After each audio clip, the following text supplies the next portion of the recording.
C'est grâce à l'élection de 8 députés issus de l'Union panafricaine pour la démocratie sociale, devenu ainsi le parti de l'opposition le plus représenté à l'hémicycle, que son premier secrétaire a été désigné chef de file de l'opposition le 27 décembre 2017, et ce, conformément à la Constitution du 25 octobre 2015, à laquelle il s'était opposé avant de s'y conformer. Il n'y a pas eu de volte-face. Nous nous sommes battus pour le respect de l'ordre constitutionnel avec mes amis. La Constitution a été promulguée, puisque c'est sous la bannière de cette Constitution, malheureusement, que nous sommes allés à l'élection présidentielle. C'était déjà pour nous une reconnaissance de fait du nouvel ordre constitutionnel dans le pays. Je ne sais pas s'ils ne font pas fausse route, mais je n'ai pas de leçon à donner aux autres.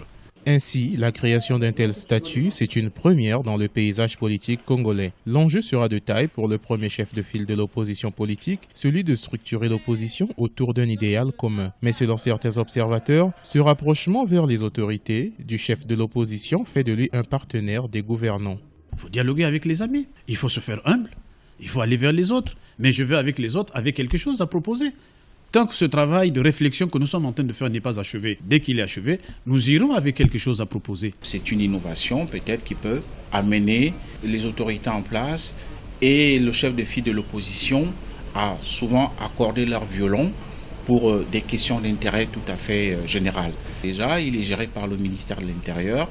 Qu'est-ce qui peut bien en sortir dans la mesure où, pour moi, il cesse d'être un opposant, mais il devient plutôt un partenaire politique de ceux qui gouvernent.